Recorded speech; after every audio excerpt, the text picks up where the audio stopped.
നിലനിൽപ്പിൻ്റെതാണ്. പന്നികളുമായി ബന്ധപ്പെട്ട് വളരെ രസകരമായ ഒരു ഇതൂടെ ഈ ഇടയ്ക്ക് വായിക്കുകയുണ്ടായി. അമേരിക്കയിൽ ഏറ്റവും വലിയ പന്നിയെ കൊണ്ട് ഇൻട്രൊഡ്യൂസ് ചെയ്തതാണ്. പിന്നെ ഇത് പെറ്റുപെരുകി വലിയൊരു പ്രശ്നമായി കഴിഞ്ഞപ്പോൾ പന്നിയെ കൊല്ലുന്ന ഒരു ഡ്രൈവ് അമേരിക്കയിൽ വർഷങ്ങൾക്ക് മുമ്പുണ്ടായി. അവർ കണ്ടുപിടിച്ച എന്താണെന്നറിയാമോ? വംശനാശ ഭീഷണി നേരിടുന്നു എന്നുള്ള ഒരു ഇത് വന്നപ്പോൾ പന്നികളുടെ പ്രസവിക്കുന്ന എണ്ണം വർദ്ധിച്ചു. അവർ ഓട്ടോമാറ്റിക്കായിട്ട് മൾട്ടിപ്ലൈ ചെയ്യുന്ന കൂടി. അങ്ങനെ ഒരു സാഹചര്യം ഡീറ്റെയിൽ സ്റ്റഡിയാണ് ഞാൻ വായിച്ചത്. അന്നേരം ഈ പ്രകൃതിക്ക് ഇതെല്ലാം സംരക്ഷിക്കുന്നതിൻ്റെതായിട്ടുള്ള പ്രകൃതിയുടേതായിട്ടുള്ള രീതിയുണ്ട്.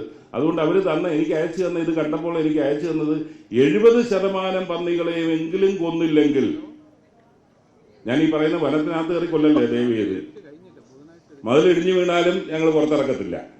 അത് വേറെ കാര്യം, ജയിലിന്റെ പുറത്തിറക്കത്തില്ല. മരത്തിനകത്ത് കയറുന്ന ഒരു കാര്യവുമല്ല, അതിന്റെ പുറത്തേക്ക് വരുന്ന കാര്യത്തെക്കുറിച്ചാണ് പറഞ്ഞത്. അതായത് 70% അച്ചീവ് ചെയ്തില്ലെങ്കിൽ ഇത് ദോഷകരമാകും, കൂടുതൽ റീപ്രൊഡ്യൂസ് ചെയ്യുമെന്നുള്ളൊരു സ്റ്റഡിയാണ് എൻ്റെ മുമ്പിൽ വന്നത്. ഞാൻ ആമുഖമായി ഇത്രയും കാര്യങ്ങൾ പറയുന്നു. ഞാൻ പറഞ്ഞതുപോലെ നമ്മൾ ഒരുമിച്ച് നിന്നാൽ ഇതിൻ്റെ ലഘൂകീകരണം